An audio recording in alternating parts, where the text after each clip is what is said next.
Yeah, to win at home, crowd was outstanding. Student section was fantastic.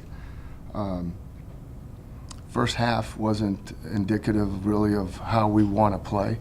Thought we kind of stumbled out of the blocks a little bit. It really was just two plays, two scores. You know, the block punt was a communication error up front, and then we misfit a run. And you know, that kid, that running back Thomas, is a really good player. He's an electric player, and you know, he hit a crease downhill and he outran everybody. Hats off to him. So second half, though, was a different story. I thought we simplified some of our calls on defense and then came out and started to, move the chains and made some big plays on offense. And, we got a block punt of our own, which was a big momentum shift there.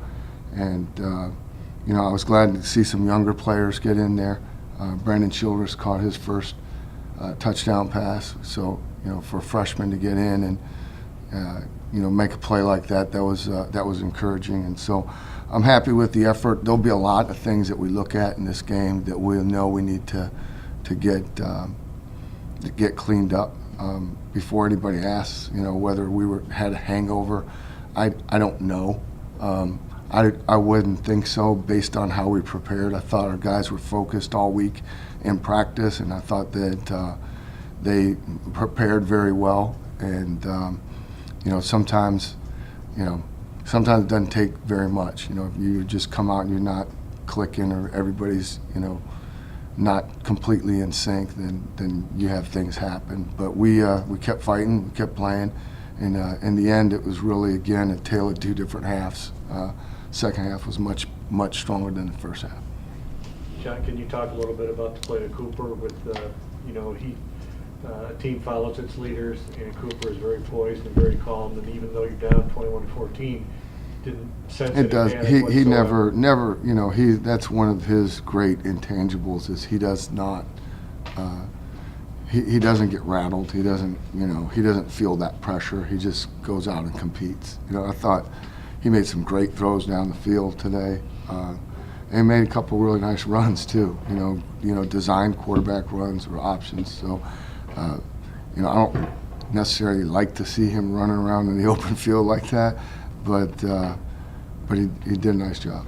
Because at 3-0 now for the first time in more than 10 years. Can you explain why that's so significant? Because it hasn't happened in a while.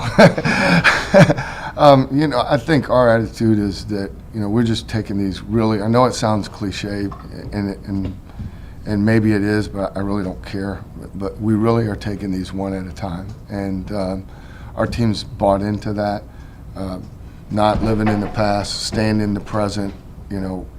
Focusing on the things that we're able to control and committing ourselves to the process of just getting better every day. So that's the only thing that I ask them to do is just come to work, put in the effort, make it a quality, have fun, compete with one another in practice, and try to go home each day just a little bit better. And if we do that, then our team will keep getting better.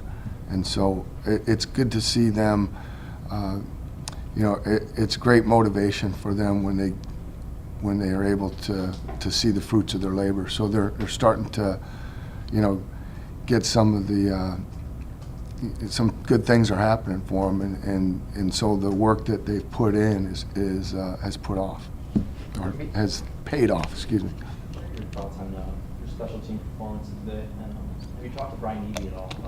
Not yet. I mean, we'll address that. I don't usually mess with the kickers in game. That's not the time to do that. It was a windy day. Not to make that as an excuse, because we thought we put him in situations that were makeable kicks.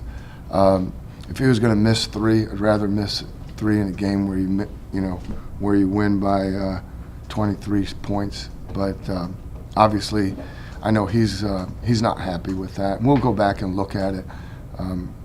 We'll look at the entire operation, the snap and the hold, and we'll just, get back to work on it. The big thing with him now is just to kind of get him settled down and get him in a good place mentally. And he's a pretty resilient kid. I don't expect him to live on this. He'll bounce back. Were you able to call more downfield pass plays, or did you adjust that one with the way the offensive line protected up front? I thought our O-line gave Cooper really good protection all day. We felt like we were going to be able to make plays down the field against this group just based on, what we had seen from them in the previous 2 games and our scouting information. So I thought, again, I think Coach Watts called a great game. I thought the entire offensive staff put together a really good plan. I thought we ran the ball pretty well, too, in spurts. So Cooper had some time to operate. He threw for Kelly Short Stadium record 6 touchdowns. Mhm. Some of those are some blown coverage down the field for UNLV, right? Sure. I mean, that's, this is a game of mistakes. You try to make other people make mistakes, or it's mistakes and matchups. That's how big plays happen. I mean, every play you draw up is designed to score a touchdown every time. Why didn't it happen? Well, somebody's better than you at one spot, or you get beat and it doesn't, but again, we felt like going into the game, we were going to create some opportunities down the field. Where's the play that you guys, or where's the type of play that people are consistently better than you, use your words? Pardon me? Where, you said sometimes, the play doesn't score a touchdown every time because somebody's better than you. Someone misses a block, or they don't hold the block long enough, or they call the, they call it they move the defense, and it's, it's just. I'm just using that as an example that every single play you draw up, you've got everybody blocked and should score, right? And then every defense is designed to stop certain plays. It's a game of execution and it's a game of matchups. John, you touched on it, you said before anybody asked about a hangover and things like that. But did the team, did you feel like they responded? Because a lot of times that can happen, where you come out a little flat after a big emotional win like that. Are you happy with the way they responded overall? I am, and I am. So I would say I don't think that it was due to a hangover. I really don't, because they didn't exhibit any of those symptoms during the week. They practiced very well. They came in and they were focused, and they were, they were prepared. Everybody knew what to do. It's just, we just came out a little bit slow. You got to give credit to UNLV. I mean, that program is a lot better than they were a year ago. They're definitely headed in the right direction. They've got some playmakers on both sides of the ball, and I think that they're a competitive team. Again, I don't think you look at the final score. It's probably not as indicative of what a tough game that was. I mean, it was a pretty back and forth game there for the most part for 3 quarters. Can you talk a little bit about how your defense played? The block punt leads to gives them a touchdown, and they have the one big rushing play, and you blanked them after, I think it was about 7 minutes to go in the second quarter. After that, not too much at all. Can you talk a little bit about how your defense played, in particular in disrupting their quarterback, because he seemed off a little bit? Yeah, I mean, we did a good job on the back end of playing routes. We did a good job up front of, bringing pressure, but also, making sure that we cleared the draw. I mean, that was a big thing we were concerned about, was number 4 taking the ball and running. So, and we did a good job stopping the run, and making them. We felt like if we were able to shut down the run and made them one-dimensional, that they weren't going to be good enough or consistent enough in the pass game to beat us. It's pretty clear that the running game is still an issue for you guys. How many, I should ask it this way, how long can you expect to stay undefeated for with basically no running game? Well, what did we rush for today? 147. 34 for 147. I mean, that's. Is that going to get it done during the MAC season? Well, I mean, I don't know. We'll see. I'm going to enjoy this one, and I mean, every one of these is different. I mean, every team is going to play you differently. Some teams are going to try to shut down your running game and dare you to beat them in the air.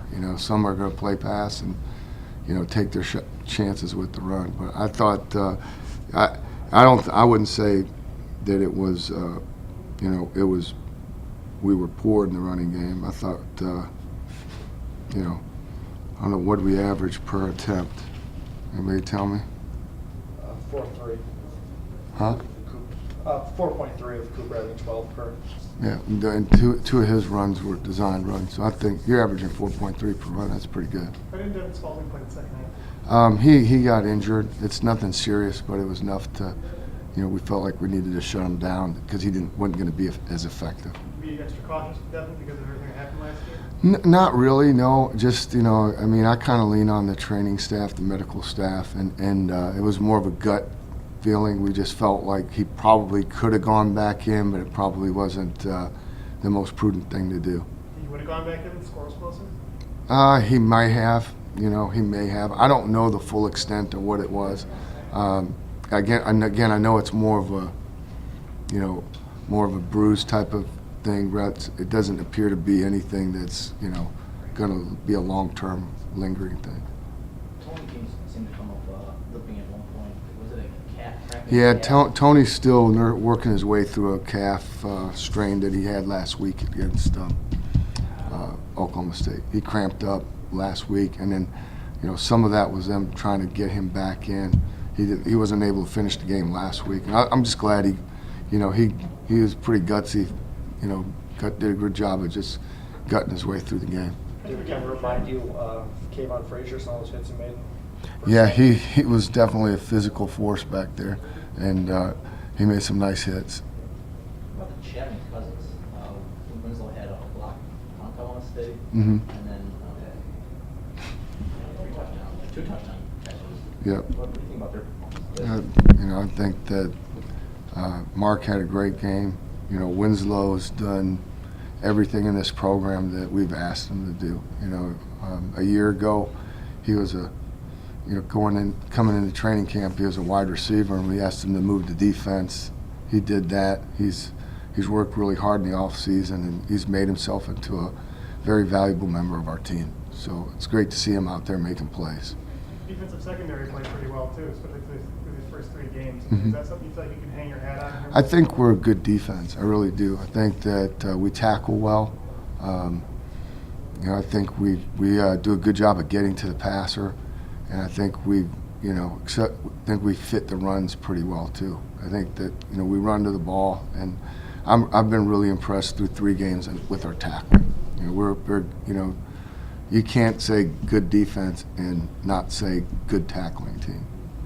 Hey, Coach, can you explain how the Andre Drummond thing happened? How did this unfold? How did he get I didn't there? get to meet him. I think Paulette did, but that'd be good. That's good. I think he just put out a tweet. Said, I'm thinking about going to the Central Michigan game. What do you think? And so I answered it, and I said, if you want to go, direct message me. We'll make it happen. And about probably 10 minutes later, I noticed he's following me, and so we started going back and forth a little bit, and then I put everybody else on it and didn't really worry about it too much after that. So, did he make it here? Did he come? Yeah. He Okay. was up with Yeah. all that. So I'm glad I hope he had a good time. It's pretty cool. Well, it seemed like the crowd was really fired up, obviously, because you guys were playing well. But there was also an NBA player tailgating and taking selfies in the parking lot. So, how cool is that? That's That pretty big cool. environment for you It's guys? pretty cool. I was really pleased with the crowd that showed up. The student section, again, they were outstanding. And this place it's starting to look like how I remember it.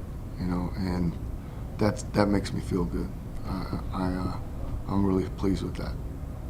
After the win at Oklahoma State, the vibrations on campus now. You guys beat UNLV, got to go to Charlottesville next. Mhm. How do you prove to people that wasn't a fluke and that you guys are the team that people say you are? I just think that, it's more important for us just to go out and play as hard as we can. And I don't really worry or think about or I don't lose a lot of sleep or energy on what other people think. I care more. The only thing I care about is what the 105 on our football team thinks, our staff. I'm concerned about what they think about what, where their confidence level is. And, because none of that stuff we can control. All we can do is just go out and play. Try to do our best to prepare and win. Where's your confidence level? You say? I think we have a very good football team. And I said that at the beginning of the year. I think that this team has the ability to compete and win a compete for and win a championship. Now, is that going to be easy? No, it's never easy. You know what I mean? But I think that, you know, I don't think that we'll go on the field with anybody and be just completely outclassed. I think that, you know, there's some games we'll have to be able to play better than others, you know. But I think that we can, you know, I think we're capable of winning the championship here.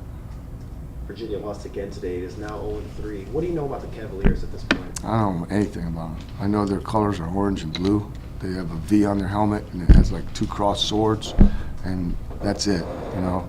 I haven't watched one play on them yet. We'll start that after I'll come in tomorrow morning around, you know, 5:30, 6 o'clock, grade the tape, I'll watch the special teams, and I'll look at the offense, and I'll watch the defense, then we'll meet as a staff, talk about the game, and we'll watch. The players will come in, they'll get the lift in first, and then we'll watch it with them, you know, special teams, then offense, defense, and then I'll go and try to sneak a couple peeks, maybe a handful of plays or their depth chart before I go and film my show with Jaxa, because he's going to always ask me about the other opponent. And then when I get back from there, about 5 o'clock is when I'll start to, about 5:30, 6 o'clock, I usually grab an Arby's roast beef on the way back. Yeah, on the way back over to the office, and then I'll start watching Virginia, doing my prep work for them. You have a pretty big game the week after that. How do you keep the guys from not looking ahead? And We have staying a on big track? game this week, period. We'll be back here in 2 weeks, though.